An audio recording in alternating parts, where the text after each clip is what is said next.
भक्ती तू भव्य दिव्य शक्ती तू क्षमाशील पृथ्वी तू हिमदूत अग्नी तू मूर्तिमंत भक्ती तू भव्य दिव्य शक्ती तू क्षमाशील पृथ्वी तू हिमदूत अग्नी तू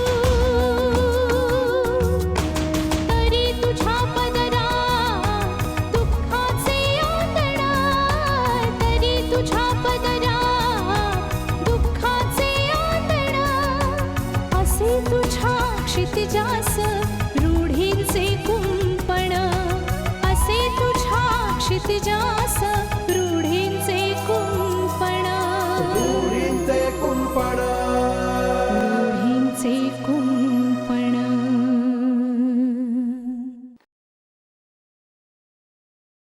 आता फोन न करून सांगतो कुणाला साहेब? आमच्या नशिबाच्या होडीला दुर्दैवाचा भाग पडले. एक तर त्या अमरचा जीव तरी घेईन नाहीतर स्वतःला तरी संपून टाकीन. आई असं काही बोलू नकोस ग. खरंच सांगते मी. यापूर्वी तुमच्या चॅनलवरती विक्रम आणि भाऊसाहेब खंडाळ्यांविषयी बरंच काही दाखवलं गेलंय. पण सर जे दाखवलं ते खरं होतं आणि त्याचे पुरावे आहेत आमच्याकडे. पण एक नक्की, रझिया मर्डर केसला आता डेफिनेटली एक वेगळं वळण मिळणार. बघूया. काही झालं तरी नात्यातली पवित्रता, नात्याचा सन्मान पायदळी तुडवला जाता कामा नये. अरे हात उगारून तू स्वतःचा खोटेपणा जाहीर करतोयस. हे बघ फारुक, मी तुला असा सोडणार नाहीये. मला सगळं खरं खरं सांग.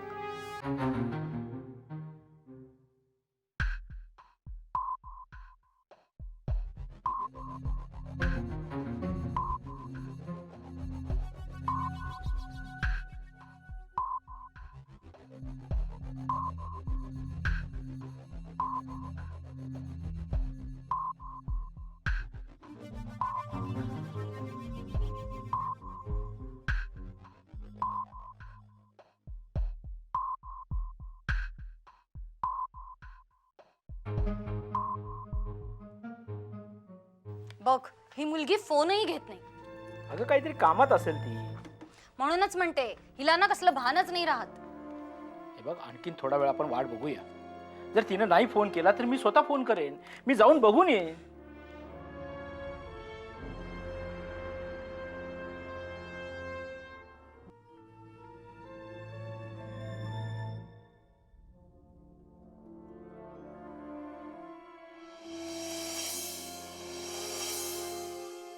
काय बोलला का फारुक? नाही, शिंदे तपासणी करतायत. बोलेल. असं नाही बोलायचं. त्यो त्याला तुडवला पाहिजे ओबा आडवा. एक्सक्यूज मी सर, मला तुम्हाला काही प्रश्न विचारायचे. आपण कोण? मी न्यूज रिपोर्टर. अहो हीच ती भाषा. काय गे, तुला इतर कामं नाही आहेत का?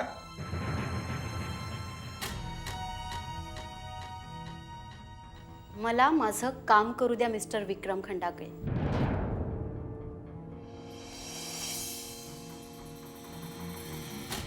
हे बघ, आम्ही काहीही सांगणार नाही. तुला जे काय विचारायचं असेल आमच्या वकिलांना विचार.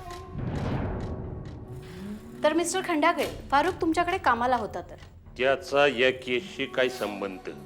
त्याची बायको रझिया त्याच वेळी तुमच्या बिअर बारमध्ये कामाला होती, बरोबर? तुम्हाला ही माहिती आम्ही कशापायी द्यायची? एक्सक्यूज मी मिस भाषा बर्वे.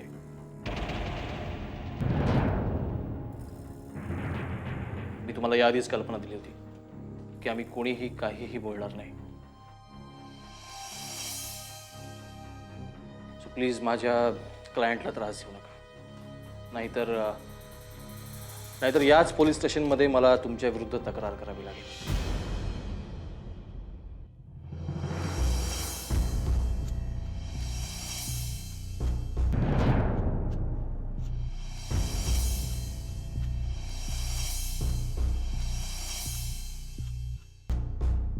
मला असं वाटते की इतक्या स्पष्ट आणि साध्या भाषेत सांगितल्यावर तुम्हाला नक्कीच कळेल. नाही करणार, नाही करणार. यांना साधी बातमी सुद्धा तिखट मीठ लावून दाखवायची सवय लागली.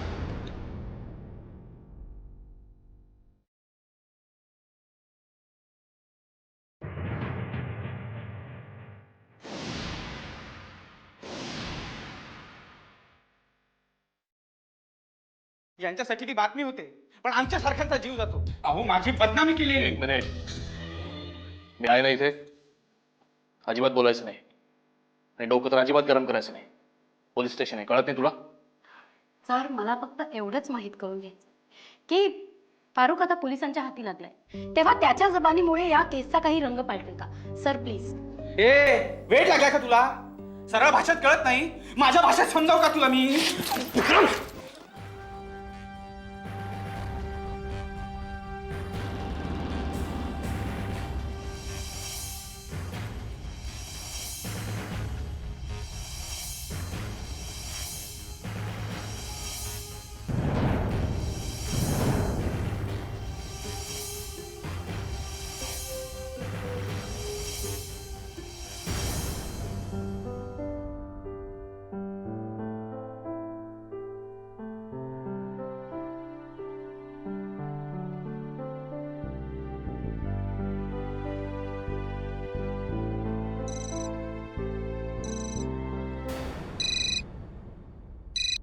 हॅलो मैत्री.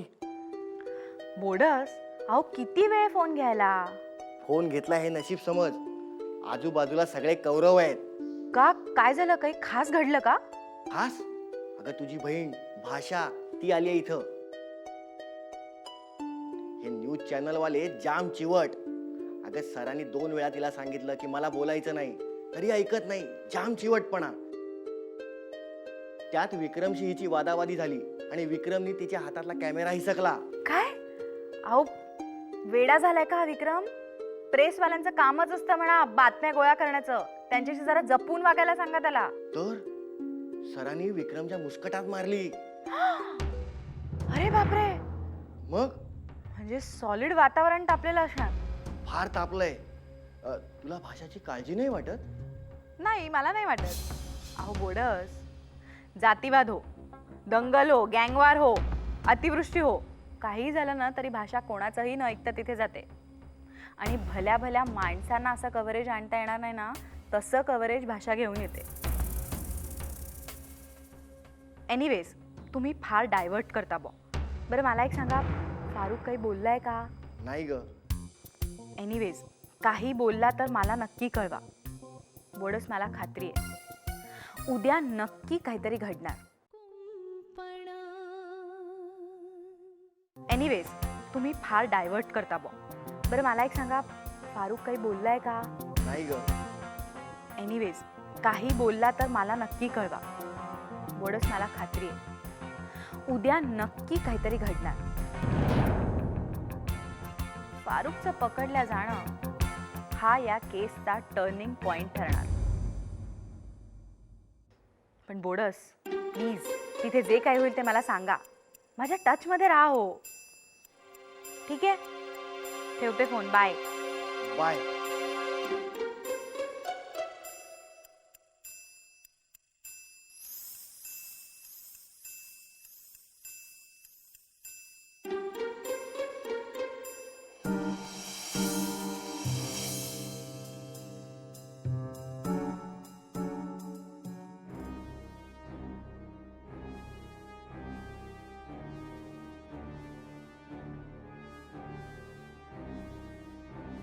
मिस भाषा, विक्रमनी जो प्रकार केला तो वाईट होता, पण तू त्याला तसं वागायला लावलंस हे जास्त वाईट आहे. तू एक पत्रकार आहेस, तुला या केसमध्ये इंटरेस्ट आहे, मान्य आहे. पण एक आरोपी जो स्वतःला निर्दोष आहे असं समजतो, ज्याच्या डोक्यावरती मृत्यूची टांगती तलवार आहे, तो किती डिस्टर्ब असेल, त्याची मानसिक अवस्था काय असेल, याचा एक माणूस म्हणून तू विचार करायला हवास. सो प्लीज माझ्या क्लायंटला त्रास देऊ नकोस.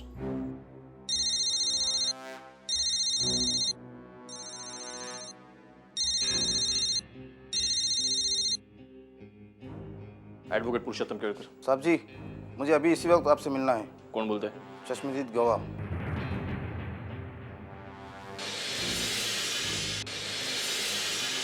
मुझे पता है विक्रम बेगुनाह है.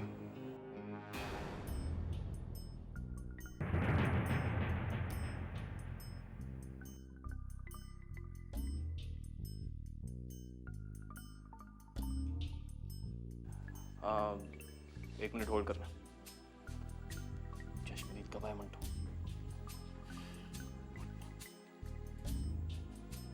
कहाँ मिलना है? साहब मुझे डर है फारूक के आदमियों से और पुलिस से. कुछ नहीं होगा. कहाँ मिलना है? होल्ड कर. मी जाऊन येतो. पुरू मी पण येतो. नाही ना, कदाचित पोलीस बघून तू बिथरेल. अरे एकटं जाणं जीवाला धोका होऊ शकतो.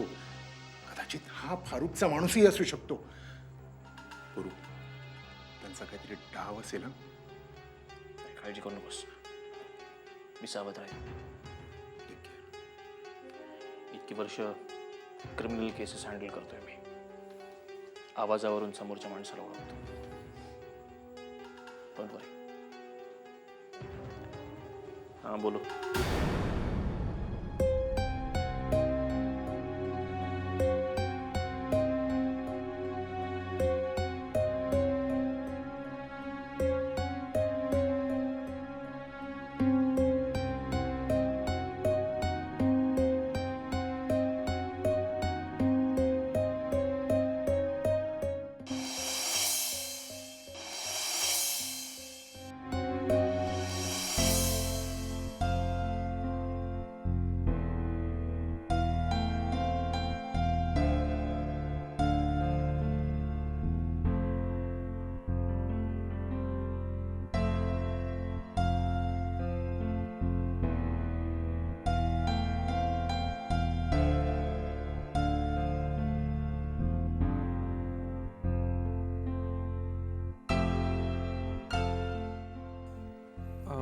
अस्वस्थ दिसतेस ताई.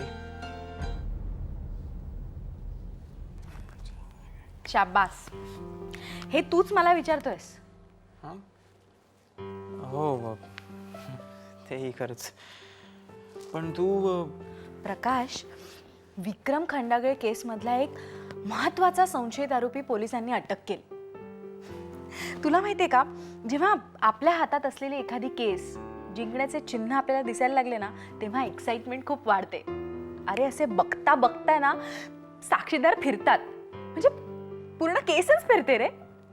मग वकिलाला आपली कसब लावून ती हातातून गेलेली केस परत कोर्टात उभी करावी लागते. हो, आणि त्यात ॲडव्होकेट पुरुषोत्तम सारखा वकील असला तर ऑफकोर्स कुठल्याही परिस्थितीत त्यांच्या चेहऱ्यावरची शांतता ढळत नाही. ते कधीच खूप एक्साइटेड किंवा खूप नर्वस दिसत नाही. बुद्धिबळाचा खेळ खेळावा ना, तशी त्यांची एक एक मूव असते, अगदी शांतपणे. खरंच ताई, मला ना कधी कधी हेवा वाटतो त्या ॲडव्होकेट पुरुषोत्तमचा. तुझ्यासारखी हुशार मुलगी त्यांची एवढी मोठी फॅन असू शकते. He is great. पण भाषा तर त्यांना खडूस आणि उद्धट बोलते. He is a genius. तुला माहितीये का प्रकाश,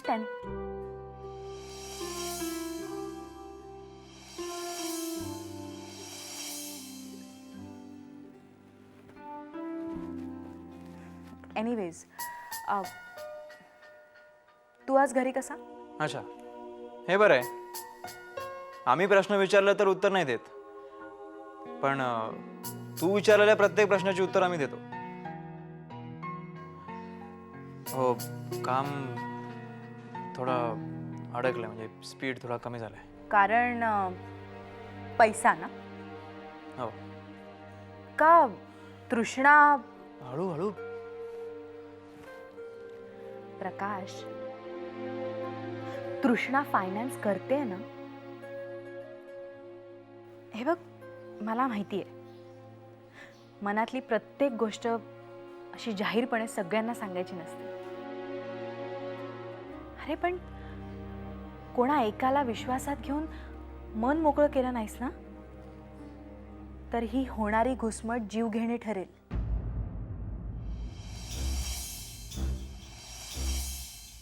प्रकाश, मी तुझी बहीण आहे, मोठी बहीण. आपल्या दोघांमध्ये वयाचं अंतर आहे, मान्य आहे. हेही मान्य आहे की तू त्याचा मान राखतोस.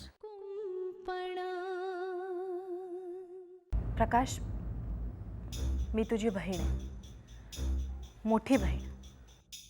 आपल्या दोघांमध्ये वयाचं अंतर आहे, मान्य आहे. हेही मान्य आहे की तू त्याचा मान राखतोस. पण मी आज जे काही बोलते ते एक मैत्रीण म्हणून. आणि मला वाटतं तू सुद्धा मला आपली एक मैत्रीण मान आणि तुझं मन मोकळं कर. हे बघ प्रकाश, तृष्णाचा तुझ्यामध्ये इंटरेस्ट आहे आणि हे मला खूप आधीच कळले. फक्त ते नातं कोणतं असावं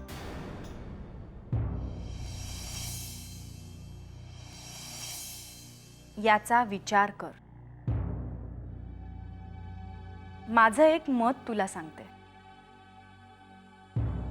माणसाने कधीही आपल्या मजबुरीचा फायदा दुसऱ्याला घेऊ देऊ नये.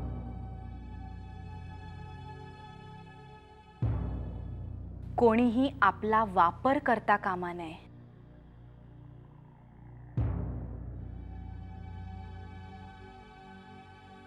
रिलॅक्स प्रकाश. तुला वाटेल पटेल तेव्हा सांग,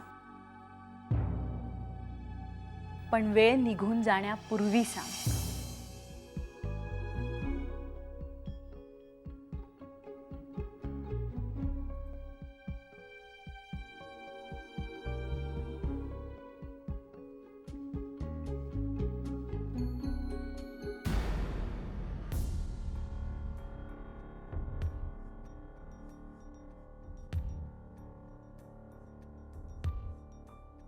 नाम सलीम शेख.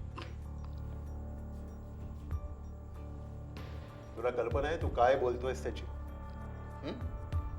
तुझ्या या स्टेटमेंटवर फारुख त्या रजिया केसमध्ये पूर्णपणे अडकला जाईल. पता है. तुझी काही दुश्मनी फारुखशी? सलीमचं असं म्हणणं आहे की सलीम आणि फारुख दोघं एकत्र काम करत होते. सलीम पुण्याचा आहे. तिथेच फारुखने सलीमच्या बहिणीशी निकाह केला होता. कालांतराने फारुख मुंबईत आला, रजियाशी लग्न केलं आणि सलीमच्या बहिणीशी तलाक घेतला. बर, रजियाबद्दल तुला काय माहिती? फारूक जिस दिन से फरार है साहब, मेरी नज़र उस पे ही थी. जिस दिन रजिया का खून हुआ, फारूक रजिया से मिला हुआ था.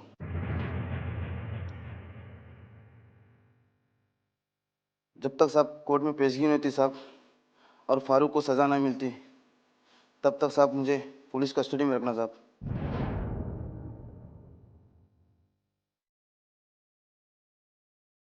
नहीं तो मैं मारा जाऊंगा साहब. नाही सलीम, तू काही चिंता करू नकोस.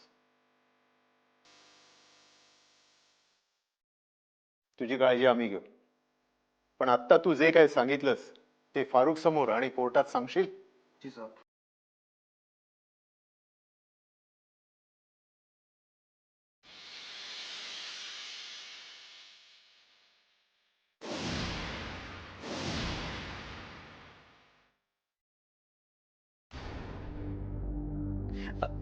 अहो पण आता मी काय करू?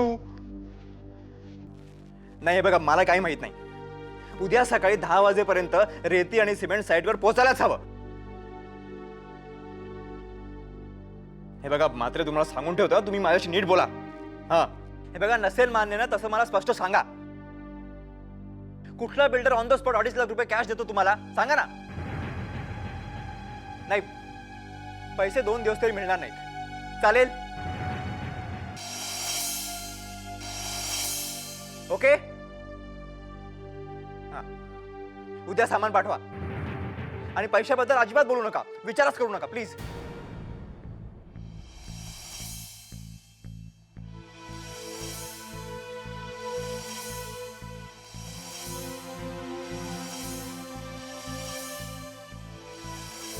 मार्केटमध्ये माहितीये तू पैसे कुठून घेतलेत ते? नाही, मी ते अजून कळून दिलं नाहीये. पण त्याचा काय संबंध? तुला गॅरंटी आहे तृष्णा प्रोजेक्ट पूर्ण करेल? अंदाज नाही. काही तर अंदाज असेल. काय आता ती पैसे कुठून आणते कसं आणते, किती आणते, सगळंच सस्पेन्स आहे ग. अरे मग तिची फॅमिली? नाही, एकटी राहते.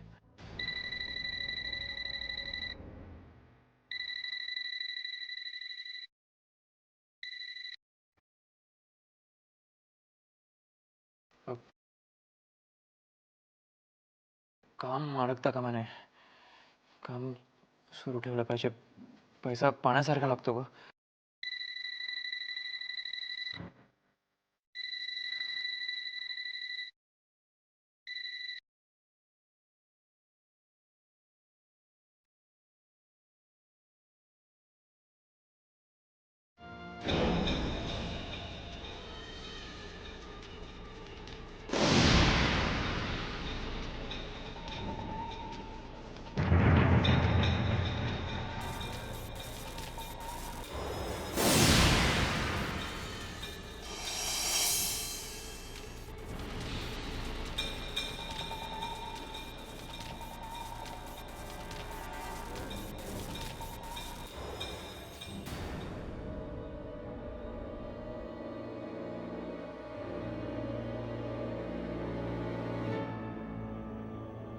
फारुक, तुझं वाचणं आता मुश्किल आहे.